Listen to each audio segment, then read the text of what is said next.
Bismillahirrahmanirrahim. Assalamualaikum warahmatullahi wabarakatuh. Berjumpa kembali dengan Pojok Kimia Cak Sidik yang berisikan video-video pembelajaran tentang mata pelajaran kimia. Untuk kali ini kita akan belajar tentang ikatan kimia.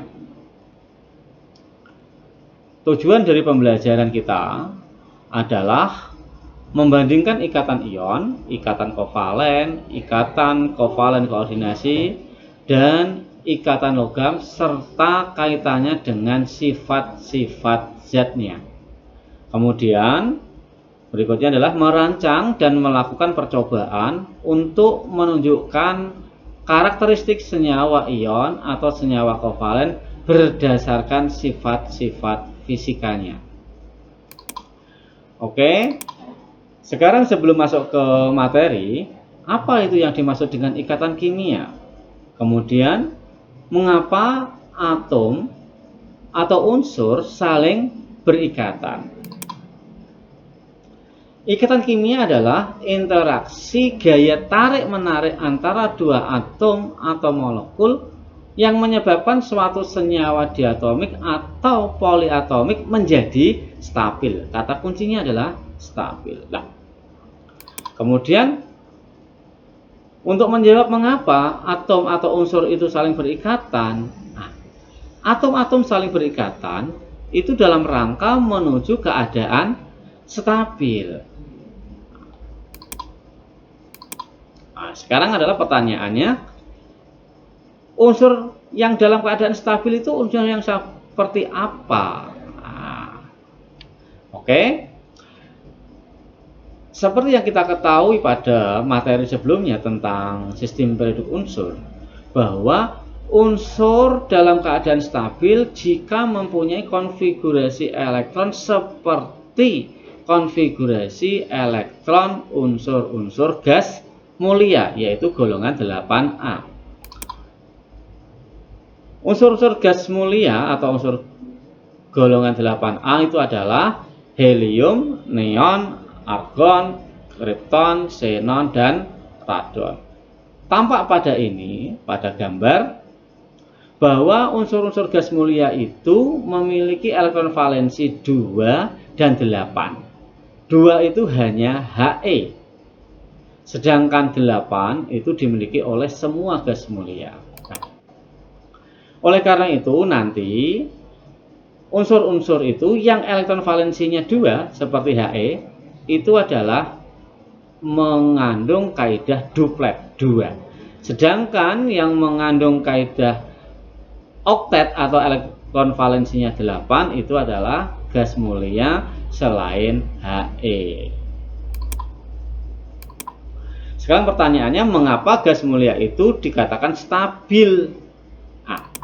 Di dalam kimia, stabil itu diartikan sebagai zat yang sukar untuk bereaksi, dan gas mulia itu adalah zat yang sukar bereaksi.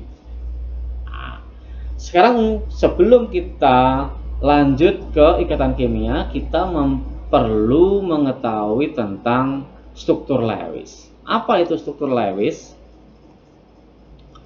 Struktur Lewis adalah penggambaran distribusi elektron terakhir atau valensi dalam suatu atom atau struktur molekul dengan menggunakan tanda elektron titik atau silang. Titik atau silang itu hanya sebagai pembeda saja. Oke. Sekarang sebelum kita ke struktur Lewis, sekarang bagaimana atom-atom itu atau unsur itu agar stabil? Ada dua cara unsur itu membentuk kestabilan. Yang pertama adalah dengan cara melepaskan elektron, berarti elektronnya berkurang, dilepas menjadi ion positif atau kation, dan menangkap elektron atau mendapatkan elektron menjadi ion negatif. Contohnya, Na dengan nomor atom 11, konfigurasi elektronnya adalah 281, maka yang ditulis 1 saja ini. Nah, dia dengan cara melepaskan elektronnya 1, supaya stabil, supaya 8 elektron valensinya. Sehingga membentuk ion Na+, dengan konfigurasi elektron 28 oktet terakhirnya. Contoh yang berikutnya adalah oksigen. Mohon maaf ini keliru ya. Oksigen ini nomor atomnya 8, bukan 6. 8. Sehingga konfigurasi elektronnya adalah 26. Seperti kita ketahui, stabil itu seperti gas mulia. Maka ini 8 harusnya. Maka dia menangkap 2 elektron menjadi 28 elektron valensi, sehingga menjadi ion 2-. Sekarang adalah kita penggambaran struktur Lewis. Berikut ini adalah penggambaran struktur Lewis untuk unsur-unsur golongan utama. Golongan 1A artinya mempunyai elektron valensi 1, ya, 1 saja. Kemudian golongan 2A, bebek mangan cacing seret banget rasanya itu, kita gambar dengan 2 elektron. Dan seterusnya seperti pada gambar ini. Kemudian kita masuk ke ikatan kimia. Ikatan kimia yang pertama adalah ikatan ion. Apa itu yang dimaksud dengan ikatan ion? Ikatan ion adalah ikatan kimia yang terjadi karena adanya serah terima elektron. Jadi kata kuncinya ada yang menyerahkan dan ada yang menerima elektron. Ikatan ion terjadi antara atom yang kelebihan elektron. Nah, kelebihan elektron itu nanti diserahkan, dan atom yang kekurangan elektron.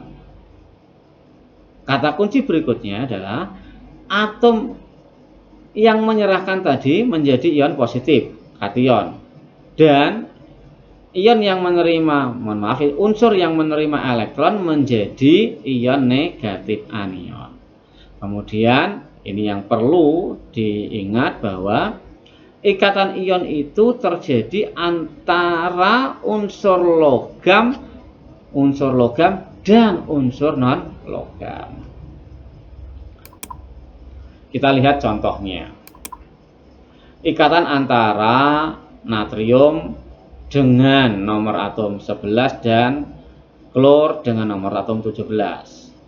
Langkah yang pertama, kita perlu menulis konfigurasi elektronnya.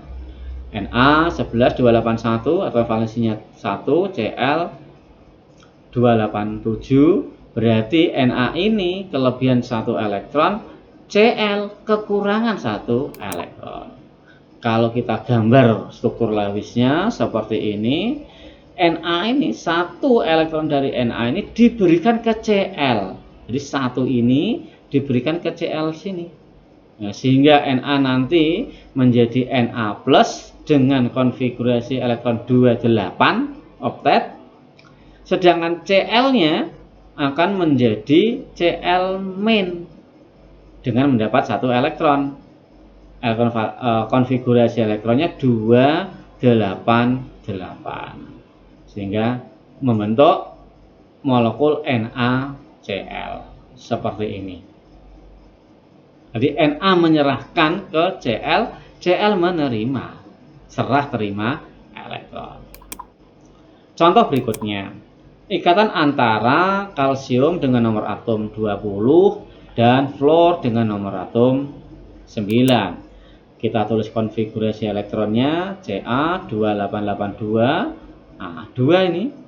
Jadi kelebihan 2, F-nya 27 kurang 1. Nah, Ca lebih 2, F-nya kurang 1. Maka 1 atom Ca ini mestinya bisa menyumbang pada 2 atom F, yaitu 1 diberikan ke F yang 1 elektron diberikan ke F yang lainnya, sehingga senyawa yang dihasilkan adalah Ca+. F2. Kita lihat dulu formula atau rumus senyawa dengan ikatan ion. A dengan muatan M plus bereaksi dengan B dengan muatan N-, maka senyawa yang dihasilkan adalah ANBM. Ditukar senyawanya, muatannya ditukar.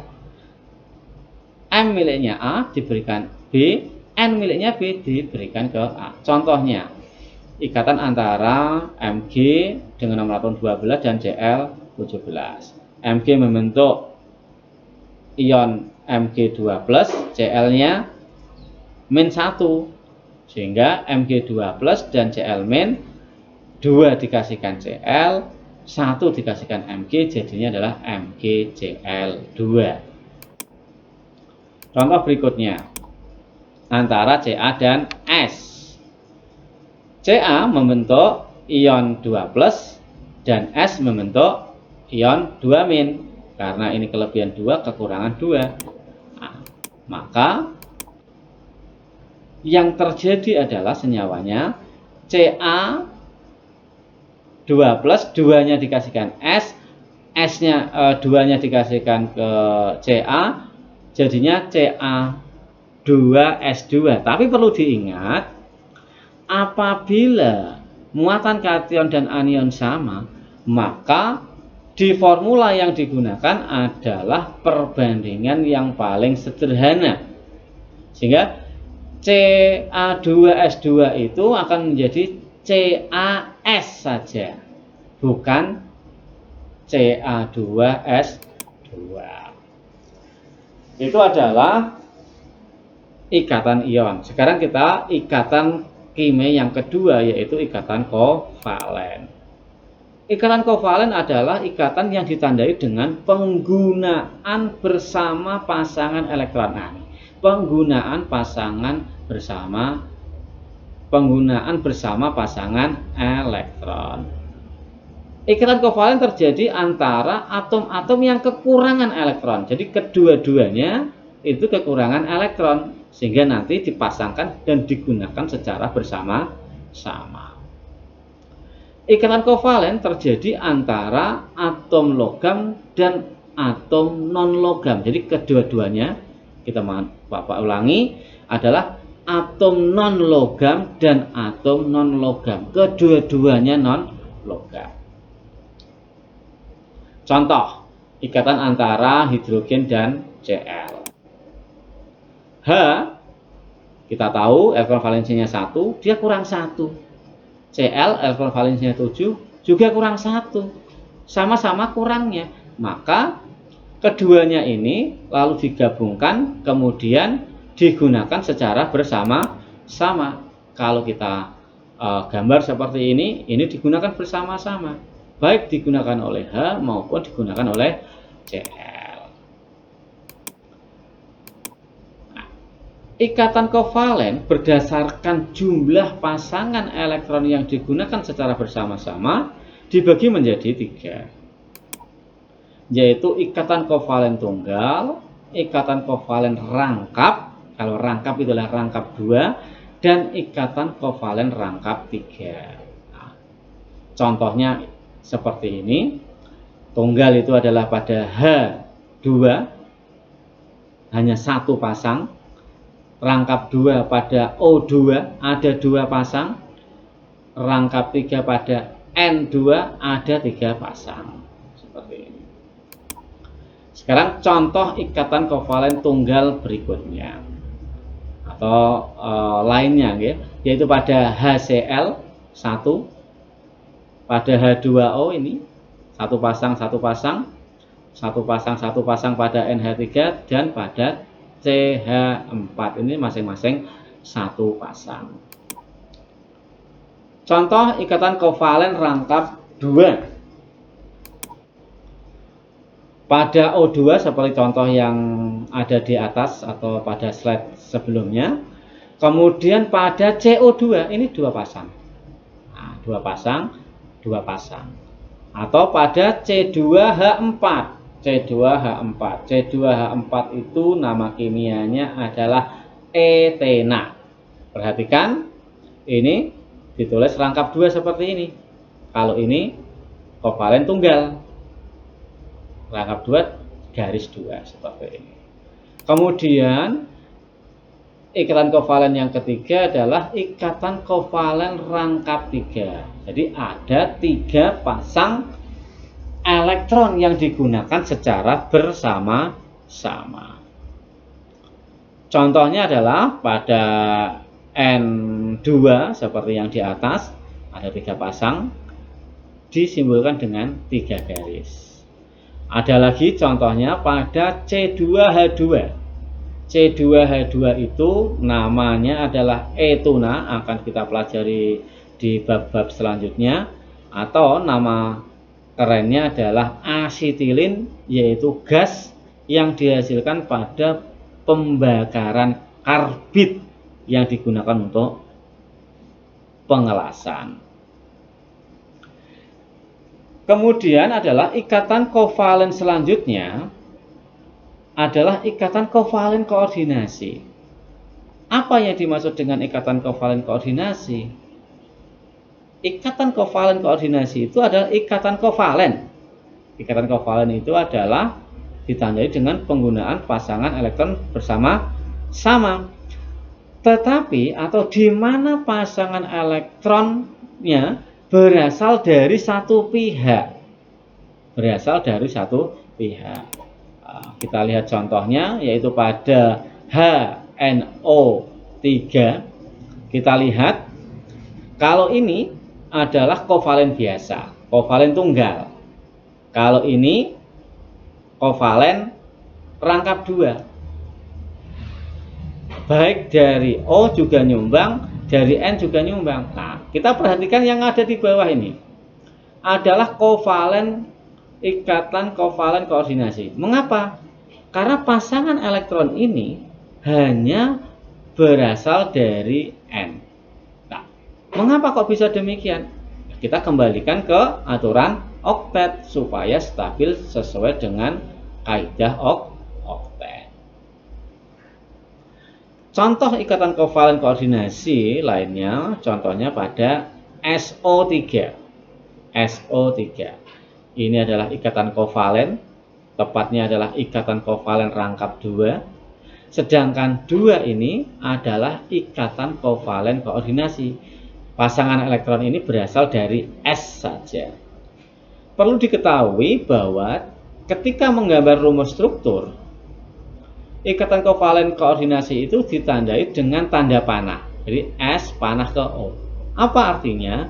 Yang menyumbangkan atau pasangan elektron yang digunakan secara bersama-sama itu berasal dari S. Kemudian, apakah bentuknya seperti di atas saja? Tidak. Karena ini adalah sama-sama O-nya, maka bentuk dari SO3 itu ada 3 macam.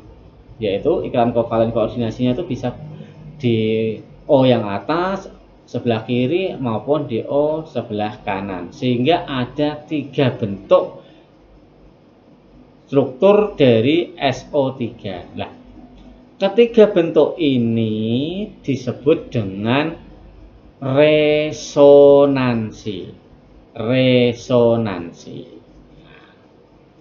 Baik, kita lanjutkan. Kita sudah belajar tentang ikatan ion, ikatan kovalen, serta ikatan kovalen koordinasi. Sekarang kita coba membahasnya dalam bentuk soal.